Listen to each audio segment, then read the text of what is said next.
इस खास विश्लेषण में हम एक ऐसी जगह के सफर पर चलने वाले हैं जहां कला के प्रति गहरी श्रद्धा और रणभूमि का अदम्य साहस दोनों का एक बेजोड़ संगम देखने को मिलता है। हम बात कर रहे हैं राजस्थान के एक बेहद अहम हिस्से सिरोही की। एक ऐसी जगह जिसका इतिहास जितना शांत है उतना ही ज्वाला और शौर्य से धधकता हुआ भी। चलिए सीधे इस कहानी में उतरते हैं। तो चलिए इस दिलचस्प रहस्य में गहराई से उतरते हैं। आखिर क्या कनेक्शन हो सकता है प्राचीन संगमरमर के शांत खूबसूरत मंदिरों और दुनिया भर में मशहूर धारदार तलवारों के बीच?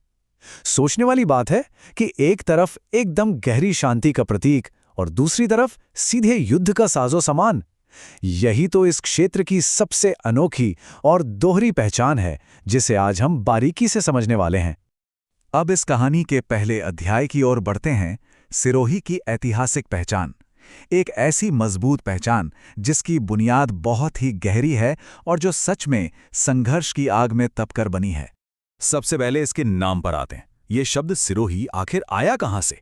दरअसल ये नाम प्राचीन अरावली पर्वतमाला की सारणवा, जिन्हें सरवान भी कहा जाता है, उन पहाड़ियों से जुड़ा है।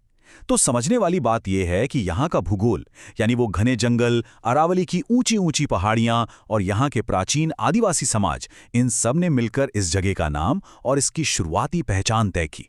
ये सदियों पहले का वो दौर था जब इसकी एक बेहद ठोस बुनियाद रखी जा रही थी। अब सबसे दिलचस्प बात यह है कि इस जगह की चर्चा सिर्फ स्थानीय किस्से कहानियों तक ही सीमित नहीं है। ब्रिटानिका जैसी विश्व प्रसिद्ध संस्था ने भी इसे अपने हथियारों और बेहतरीन धातुकला के लिए जाना माना नगर बताया है। तलवार, चाकू और खंजर बनाने में यहाँ के शिल्पकारों ने एक ऐसी जबरदस्त महारत हासिल की थी जिसने इस जगह की प्रतिष्ठा को सचमुच आग और धार से तराशकर विश्व स्तरीय बना दिया। ये कोई आम हथियार नहीं थे, ये अपने आप में एक कला थी। लेकिन इस शौर्य और तलवारों की तेज झंकार के ठीक बीच एक बिल्कुल अलग तरह की बहुत ही गहरी शांति भी यहाँ मौजूद है। माउंट आबू के दिलवाड़ा जैन मंदिर इस क्षेत्र की सबसे बड़ी ऐतिहासिक और कलात्मक विरासत के रूप में खड़े हैं।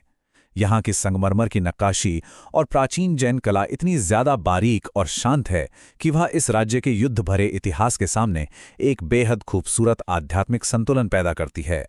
ये मंदिर अपनी इस बेजोड़ कला के लिए आज पूरी दुनिया में मशहूर हैं।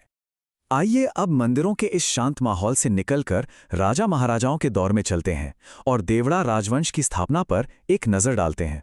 यहीं से इस राज्य का राजनीतिक ढांचा तैयार हुआ था और ये बहुत ही शानदार तरीके से दर्शाता है कि कैसे देवड़ा चौहान राजपूतों ने अपना शासन स्थापित किया और अपनी राजधानियों को कितनी रणनीति के साथ बदला। 14वीं सदी में इनका शासन शुरू हुआ। फिर साल 1405 में शासक शिवभान, जिन्हें शोभाजी भी कहा जाता है, उन्होंने शिवपुरी को अपनी राजधानी बनाया। लेकिन कहानी यही नहीं रुकी। ठीक 20 साल बाद 1425 के आसपास राव सहस्रमल ने आज के आधुनिक सिरोही नगर की नींव रखी और इसे अपनी नई राजधानी बनाया। ये महज जगह बदलना नहीं था, बल्कि एक सोचे समझे विस्तार का हिस्सा था। राजधानी तो बन गई, लेकिन उसे बचाए रखना कोई बच्चों का खेल नहीं था। अब आता है संघर्ष और ब्रिटिश कॉल का दौर। ये वो समय था जब इस रियासत को ताकतवर पड़ोसियों के भारी दबाव का सामना करना पड़ा। 15वीं सदी आते आते टकराव सच में बहुत तेज हो गए थे। एक तरफ मेवाड़ के बेहद शक्तिशाली शासक राणा कुंभा के साथ प्रभाव और वर्चस्व का लंबा संघर्ष चल रहा था। वहीं दूसरी ओर जोधपुर की सेनाओं और स्थानीय पहाड़ी जनजातियों के साथ भी लगातार जोरदार टकराव हो रहे थे। इन तेज और आग बबूला कर देने वाले युद्धों ने इस राज्य की ताकत और उसकी सहनशीलता का पूरी तरह से इम्तिहान लिया। ये सच में एक बहुत ही उथल-पुथल भरा दौर था। अब इन लगातार चल रहे क्षेत्रीय युद्धों और हमलों के बीच खुद को बचाने के लिए एक बहुत ही नापी तुली और ठंडी रणनीति अपनाई गई। 1817 में इस रियासत ने कूटनीति का इस्तेमाल करते हुए अंग्रेजों से सुरक्षा की मांग की और फिर 1823 में अंग्रेजों के साथ एक आधिकारिक संधि पर हस्ताक्षर हो गए। इस संधि के तुरंत बाद ये क्षेत्र राजपूताना एजेंसी के तहत एक रियासत बन गया। ये कोई समर्पण नहीं, बल्कि अपना वजूद बचाने के लिए उठाया गया एक बेहद जरूरी और रणनीतिक कदम था। जब 1857 की मशहूर क्रांति हुई, तब इस रियासत की क्या भूमिका रही, ये ऐतिहासिक दस्तावेजों में स्पष्ट रूप से दर्ज है। उन दस्तावेजों के अनुसार इस क्रांति के समय इस राज्य ने अंग्रेजों की सहायता की थी।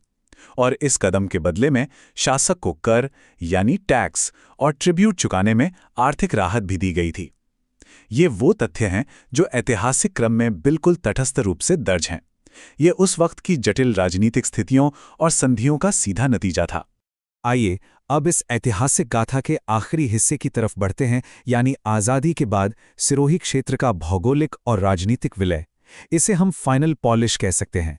चलिए आगे बढ़ते हैं और देखते हैं कि ये कैसे आकार लेता है। ये प्रक्रिया सच में काफी घुमावदार थी, जो इन ऐतिहासिक चरणों से बिल्कुल साफ हो जाता है। पहला चरण 1949 में ये रियासत भारत संघ में शामिल हुई, लेकिन ध्यान देने वाली बात है कि पहले इसका कुछ हिस्सा बॉम्बे स्टेट के तहत गया। दूसरा चरण फिर अगले ही साल 1950 में ये राजस्थान का हिस्सा बन गई, और आखिर में तीसरा चरण 1 नवंबर 1956 को पुनर्गठन के बाद आबू रोड और देलवाड़ा तहसील से जुड़ा क्षेत्र भी आधिकारिक तौर पर राजस्थान में पूरी तरह से शामिल कर लिया गया। ये बिल्कुल अलग अलग भौगोलिक टुकड़ों को एक साथ जोड़कर एक मुकम्मल तस्वीर बनाने जैसा था।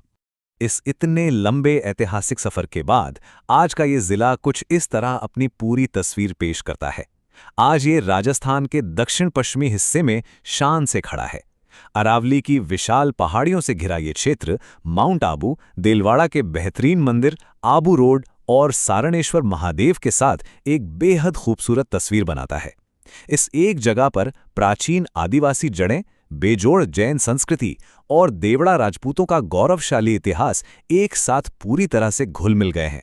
ये सिर्फ एक जिला नहीं है, बल्कि कला, शिल्प और इतिहास का एक जीता जागता स्वरूप है।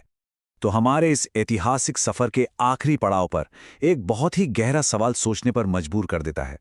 आखिर कैसे किसी जगह का भूगोल और वहां के लोगों की ऐतिहासिक सहनशीलता और उनका संघर्ष, कैसे ये सब मिलकर उसकी आज की पहचान को आकार देते हैं। तलवारों की तेज धार और मंदिरों की असीम शांति का ये अनोखा संतुलन हमें ये बताता है कि एक अटूट इरादा किसी भी जगह की रूह को हमेशा हमेशा के लिए जिंदा रख सकता है। इस असीम इतिहास के बारे में और गहराई से जानने और समझने के लिए अभी भी बहुत कुछ बाकी है। आज के इस विश्लेषण में साथ जुड़ने के लिए बहुत